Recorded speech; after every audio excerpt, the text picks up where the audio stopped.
On the irreversible phase transition of material becoming unformed. Before his presentation. Because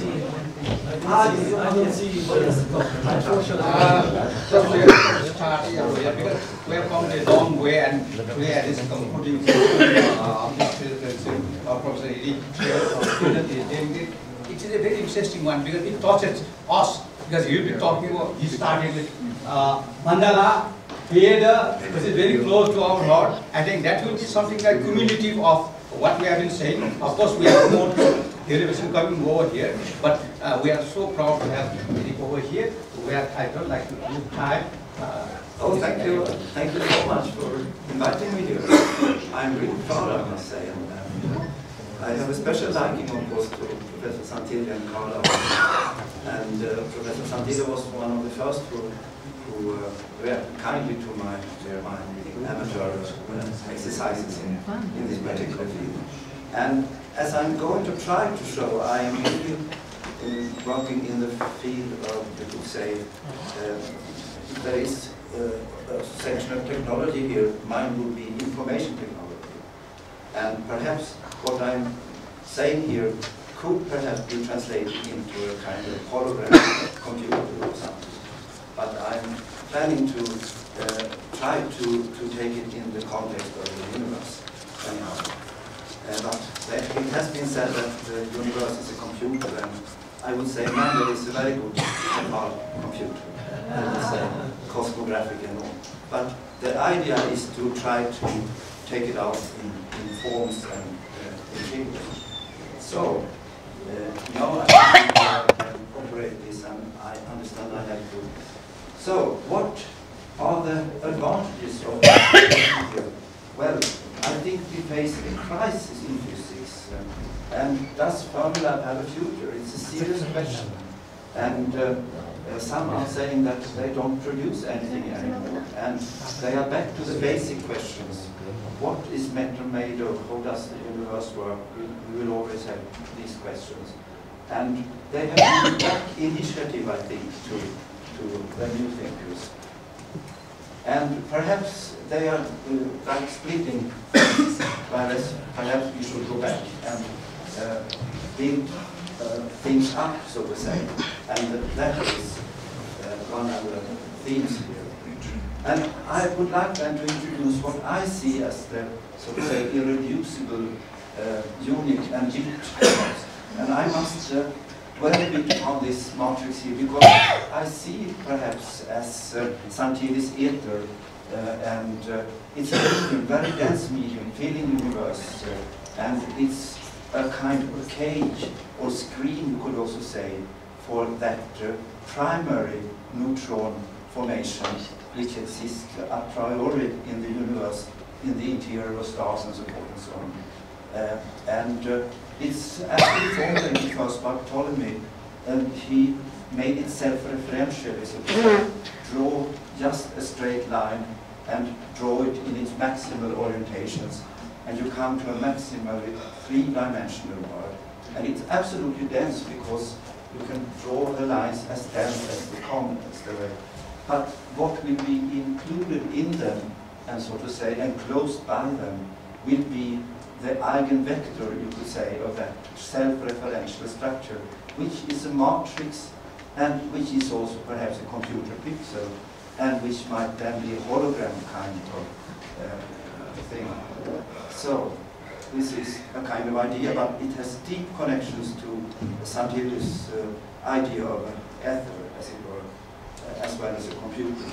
But it encloses a kind of structure then that is a cube, and which you could take as a space number. And I just show you the digital kind of idea about this, but I show a better picture here.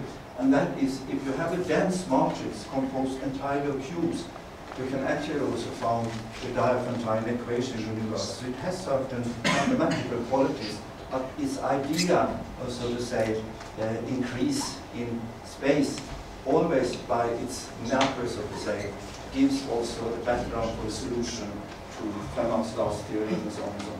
And I have actually been writing about this with Professor Santilli.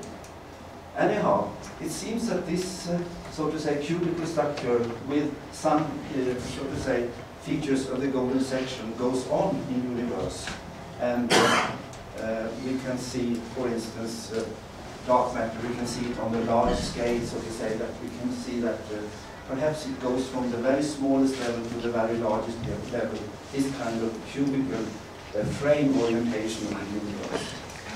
And we have also some other ideas that some orientations could be made in a more polygonal kind of formation. And that is when we come to the clustering of matters, galaxies and so forth in the universe. So it seems that we have two kinds of geometries to operate with. And we see self-assembly or states, and we come in contact with nanotechnology. And that could be another feature of technology that my speech could relate to. Anyhow, we see that nanotechnology starts also with small units, and they could be cubical, they could be pyramidal, they could be pentahedral, of course, and they could be hexagonal. And we see them at all levels, and they are self-assembling, and we also see metamorphosis between cubical and more pyramidal things. So actually, what we see here are the only space-filling kind of solids, and this is the cube, the tetrahedron, and the octahedron. These are not space-filling, and they are more engaged in biology, you can say, in living processes, because they have been combined to be space-filling. A very important feature of Santil is that it is space-filling. It's absolutely dense, and that is also, of course, the case with a computer screen, with a hologram screen. It's absolutely filling its space by the pixels that were arranged there rather than create, so to say, a priori. Why are these space filling? Well, you see, they are made by the unit line. Is the digital universe, that is the other factory. We live in a digital universe, and it's created by that line, and the line has the smallest, so to say, length, and this could be the bit of the universe. Everyone is talking about the digital universe, and that was talked already by Clark, who, so to say, constructed these cubes. And why are there only 5? Because they are able to form a kind of organ, a kind of dome over itself, whereas the hexagon lies flat. And these are the only possible figures, space filling, that is created by the straight line. This is a triangle, it's the cube, and it's a pentagon. And the pentagon is the background for the logicality. Anyhow, I don't dwell much more upon this, but I will come back to the fact that only 3 of these are space filling, and that is the cube, that is of course naturally space filling, but it is also tetraheders and octaheders, but not anybody by themselves. They have to do it in conjunction. So it has to be combining 2 tetraheders with 1 octahedral. And then they can fill space in that particular constellation. Anyhow, I come back to the space then, and then I go from the large to the small. And we place these small cubes. We can imagine the dense lines going everywhere ahead, but we seek out a certain point in this, and we place it in a Cartesian framework. And Cartesian framework is a structure regardless of size. So the smallest point that we could imagine in this cubical space, that is, so to say, defined by the smallest or the largest bit, the straight line. This is the smallest unit in which some analytic process can take place, and we call it a Lie neighborhood for certain reasons. But I will come back to the smallest point of what I call qubits, and that is a cubicle, of course. And in that cubicle, we can form certain elementary structures. So we have a space-filling space, an infinite block universe filled by itself. But while the other regular solids, we have then again yin yang, the Veda wheel, and so forth and so on. And we come to this Veda wheel, which I think is perhaps the deepest so to say symbol for this, that if we have, so to say, a phase transition, it goes from the cubic to the spherical, and then lacks dense, so it has to be rotating. I'll come back to a better picture of that, I think. So we have a kind of choice here between the cubical frame and the kind of spherical interior. And we all know that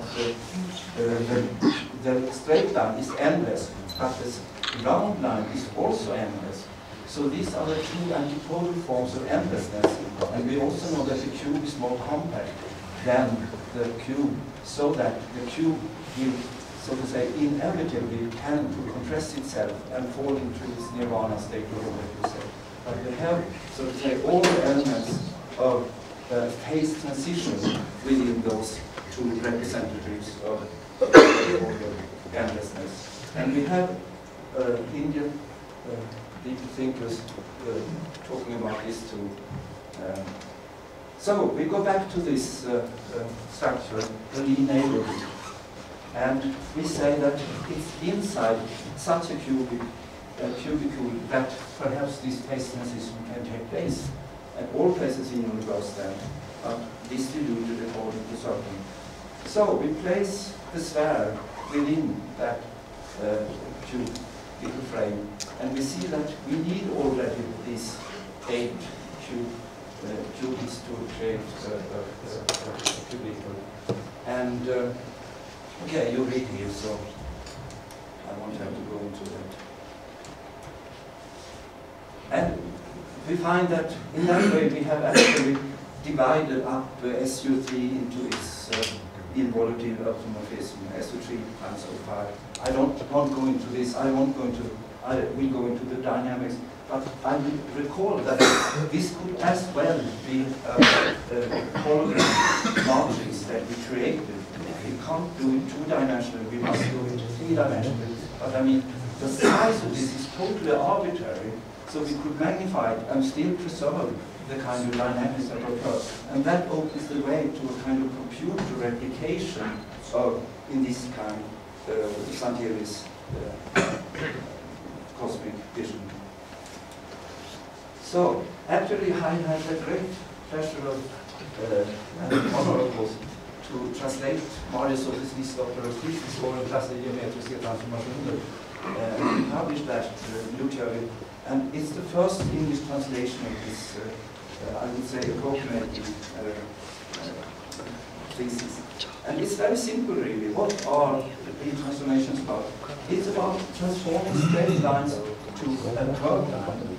But this is a kind of exponential thing that then takes place within the smallest neighborhood, then to be, so to say, exponentiated to global things. So what happens inside that is a kind of miniature and starting point for what happens outside.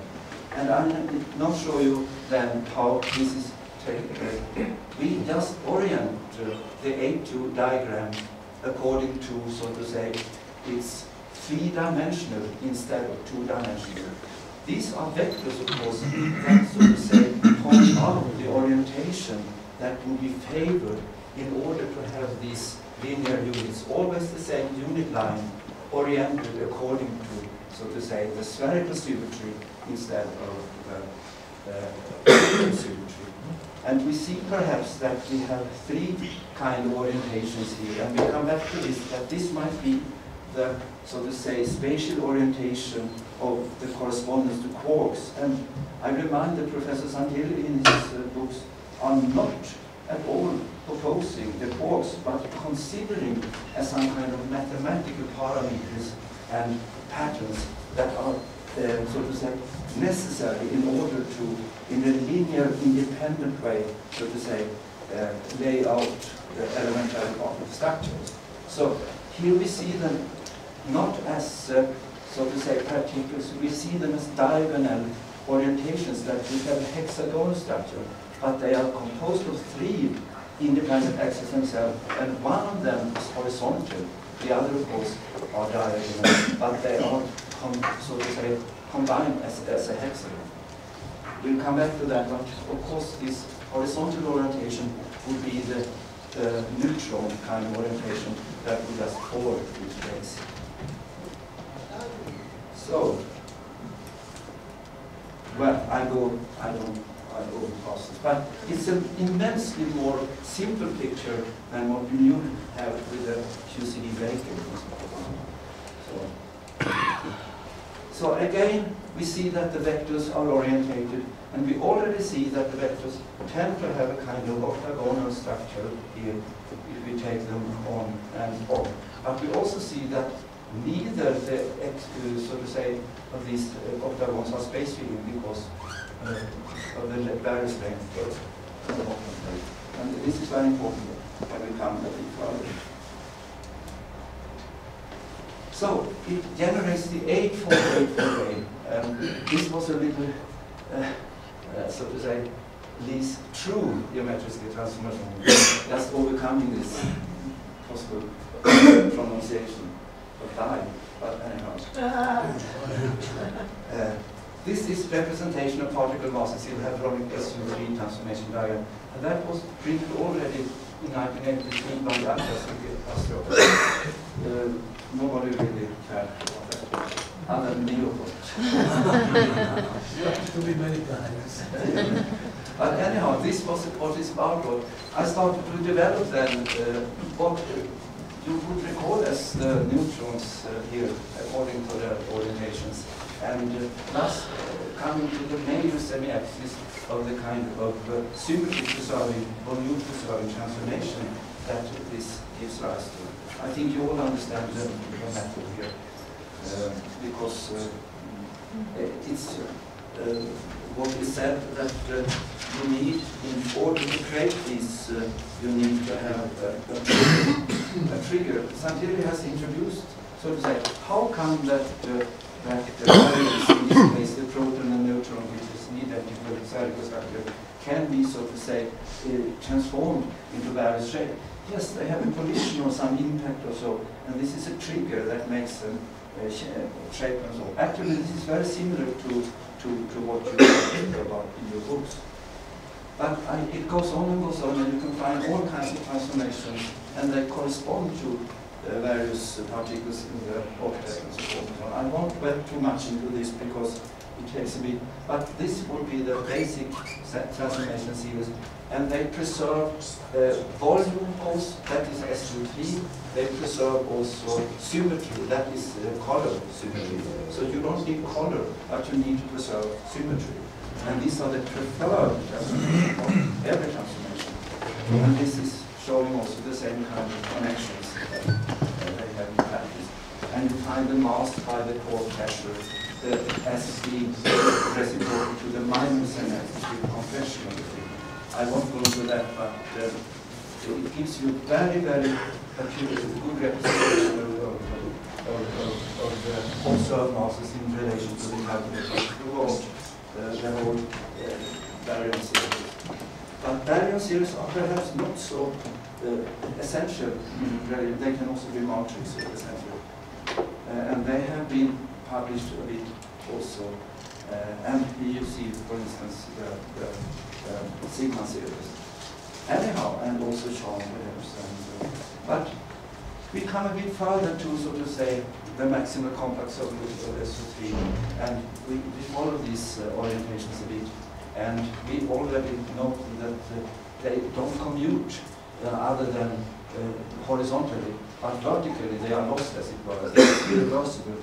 When they start getting out, so to say, falling from heaven, they are lost.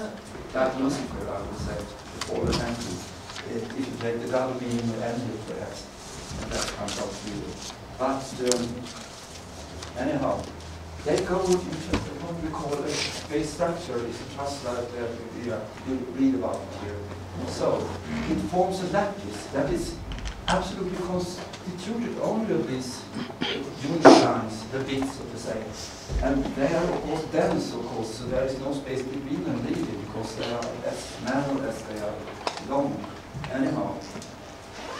And in that way you can form, in this case, Professor Santini will recognize this is the neutral, so to say, neutral ion. And this is composed as it is formed, really, by one positive and one negative electron. We come back to why is this an electron? It's a univariate inside the thing, but it's completely different perhaps from this decay. I come back to that. But this has a length of √3 in its angular momentum. And this is how this is formed. And this is the charge, the positive particle. This has also a kind of, this is formed by the negative, this is also formed by 2 electrons. Very nice, very nice. Yeah. But anyhow, it's exactly your production. Yeah. Much deeper than mine. Well, I know. But anyhow, all metals can be formed in the same way. And you recognize that the number of atoms here correspond to your electron number. So these are the whole column, for instance. The interesting thing that you have both a long and short column, for instance, as you should have. And you have K short, K long, and they give all the same mass numbers. You can go on with all the metals the same way, like here is the basic series, and here are the calculated and observed mass values, respectively. They come very close, and they go up to this SU2 times U1 kind of symmetry, as it were. I won't go into the technical details, but I more point out the similarities with Professor Sandgren. Now we come to the real crucial point when I have to start thinking about time and space. And I have come to the depths, because here we must make a little journey. We have passed the 3-dimensional baryon. We have passed the 3-dimensional, but actually 2-dimensional times angular momentum, all according to the Lie algebra, so to say, representations. But now we come to the 1-dimensional, and these are the leptons. And we do as we did, we follow the unit group vectors that is in that span system, and they are of course charged when you come to the muon and electron respectively. And I just rapidly, because that we can connect them 180 degree and 90 degree, and if we do that, so to say, orthogonal circulation, which also can be made to the helix or a kind of double loop, we have the muon as a kind of parasite to the proton outlook here. You will see that this, so to say, rosette here in these 3 turns of it, or the parabase or whatever you call them, they would always, but they would carry along here, so they would cancel out the spin as you also. And when they come here, they have no spin. So the neutron spin would be absolute zero, as you say, whereas both of them have half spin, the underlying ones. So this is just very rapidly to see that this is identical to your parasite type of locked electron within Much deeper than no, well, I don't know what. Anyhow, to calculate the, so to say, and now we must say, how do we calculate length? Always related to the proton mass, and we calculate the length of here, and that means that it is rather long, so it has inertia relative to the reciprocal of its length. And it's easy to calculate, and you come out with a very good measurement of the mass, really. So, and also when you have a muon, this of course can bend into the electron, and this is how you also actually see the decay of muon, that this, so to say, orthogonal type or a helix, shown as a helix, can actually turn into the electron.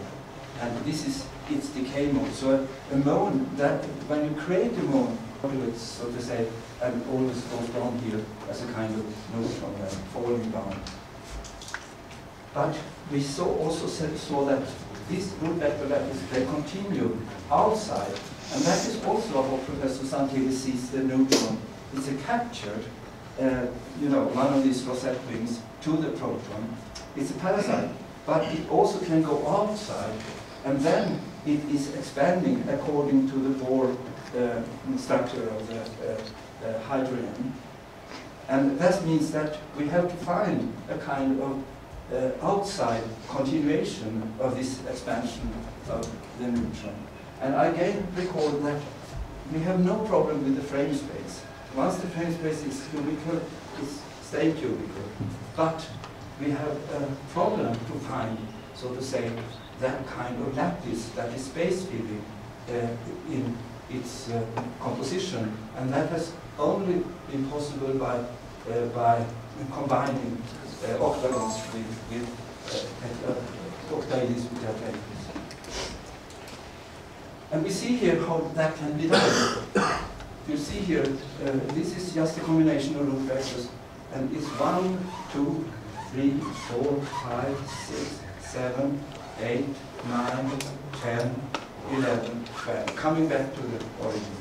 So now we have created a kind of root vector lattice that is continuous from its origin, and that, so to say, have the same 12 sides as the cube, because the cube has also 12 sides. So that means we have exploded the cube into another 12-side length structure. I hope you can follow that. It can be made, perhaps, we won't go into this now.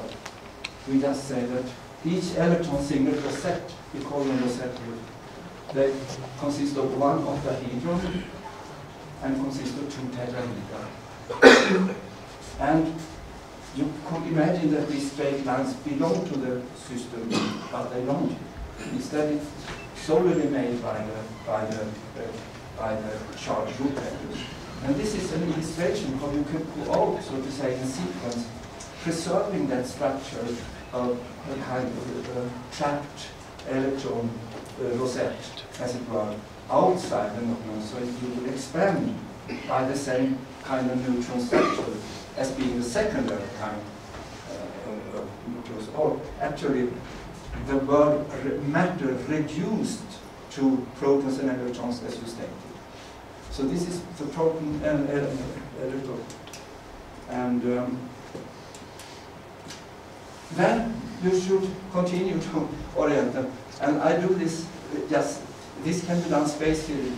And then we can arrange them 2 in a K, 8 in an L, 18 in an N, 32 in an N, and so forth. So we come to 152 ways of locating this rosette. And the fantastic thing is that if we divide mass 938 by this length, which is 12 times 122, we come to the electron very close. And this is, so to say, one way of showing. But we also saw that the electron orbital could have a representation, and that is, of course, much shorter. How come that this also could give 05 form? Yes, because we have to use the fine structure. Otherwise, it goes by its actual length as you calculate it, but you have to introduce this fine structure constant. And the fact is that the speed of the electron in this kind of entrapment is 137 times smaller than the speed of light. This is a fact. Can you repeat, please? The speed of the electron in its trapped, so to say, within the proton is 137 times smaller than the speed of light. That means that inertia must be 137 times smaller also. So the fine structure constant really comes with the speed of the orbital electron. So this is just and then comes the problem: can you, so to say, distribute this in a space-filling way? And you really can. So this is just the path to follow when you fill up, so to say, the kind of structure. This is the truncated octahedron, by the way, because that is a space filling, but not the platonic Archimedean solid. But you can find various kind of distribution of that electron continuity space frame that really is space frame per se, and thus gives you, so to say, the building blocks to build out location, as it were. So the 108 twist also, you can see that when you continue this, you come back 180 degrees here, up in the origin. So you have the half interior spin typical of So it all goes very well with, so to say, not the, so to say, it goes with the electron.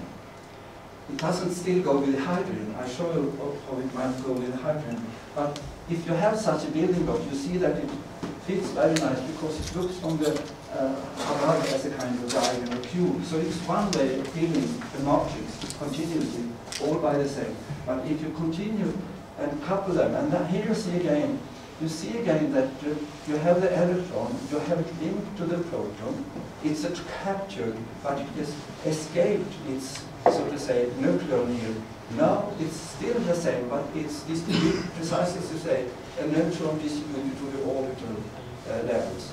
And now it's forming not an electron, but an electron and a proton, and this is a kind of hydrogen atom, as it is. So now it is, and of course it's free to bind here in any free aspect here, so you can have a valence bond and you can have an H2 molecule. So I am forced to go a bit rapid about this, but I show you here again how truncated leaders that is and when we say that it's the only kind of healing, we could find other space healing modules, but this happens to correspond exactly with the mass of the electron. But if you have truncated octaeders, you can build them also by fusing them to the cell. So you could have a 2 instead, and then you get helium instead.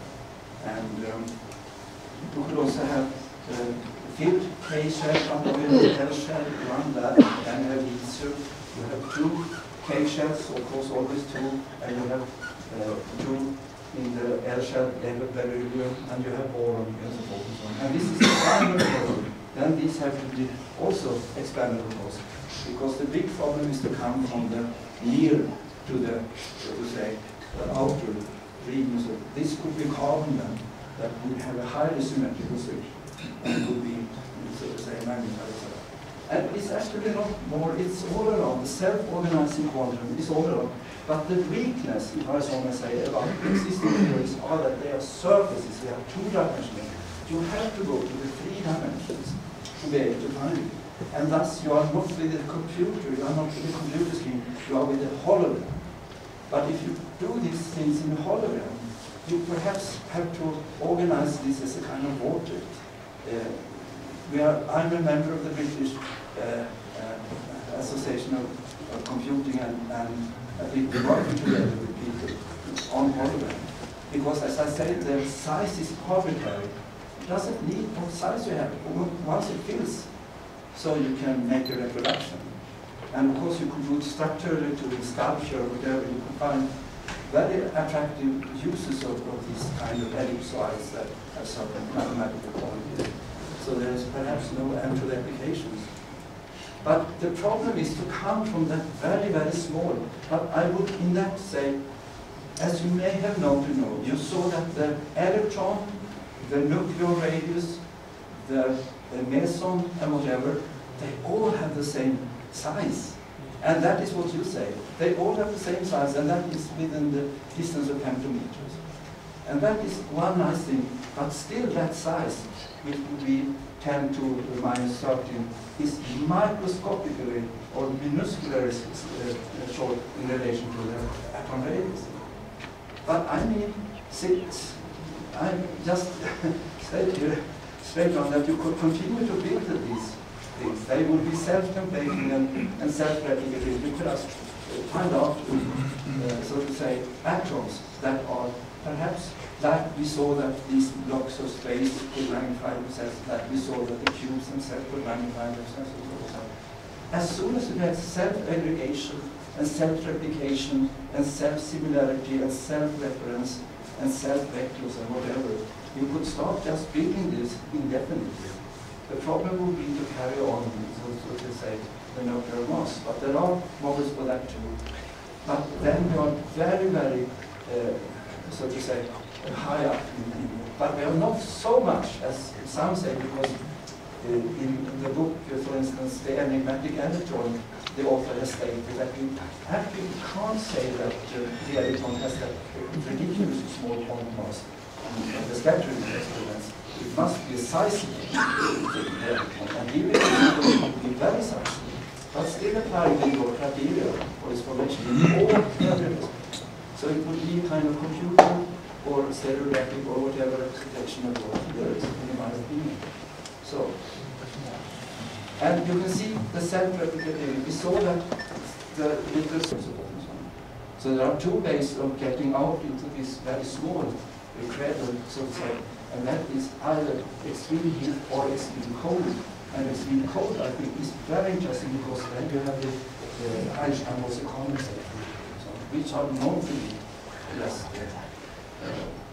So it's all kinds of things that you can do with this, but it's not very manageable to try to operate with the whole mesh, but you can operate with a bigger mesh that would be, so to say, representative of the atom in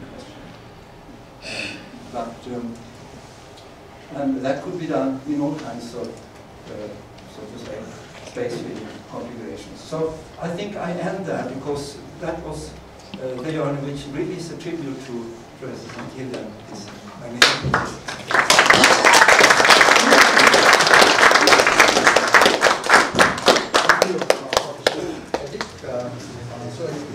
Thank you for finishing the presentation on time. So we have a few minutes, I suppose, before he just finishes.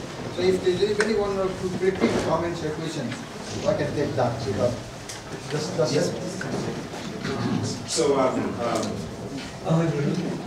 we agree that the meson is an Partian anti-war.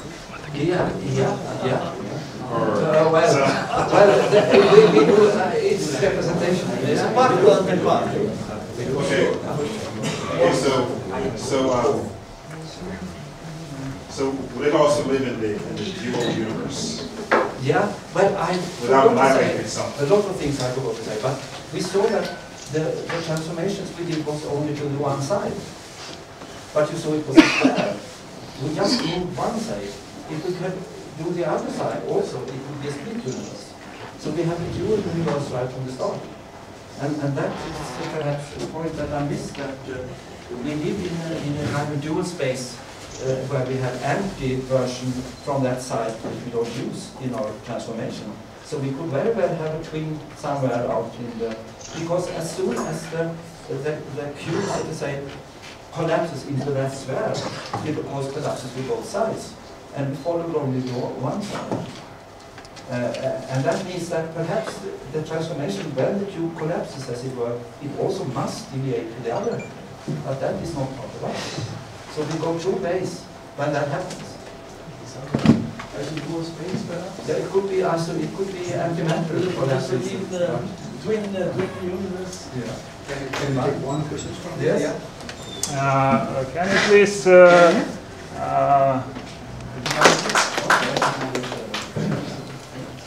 Please.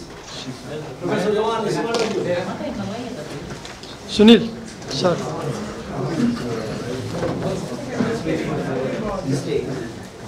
The delegation from the Scandinavia, please. That is now where is there? Finland is not here. She's taking pictures. Oh.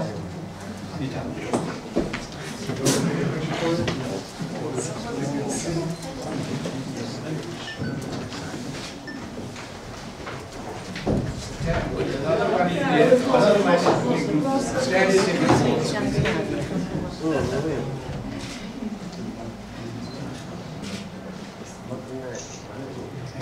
May I request the three chairpersons of today's session to come over here because I have a duty to hand over, thank them.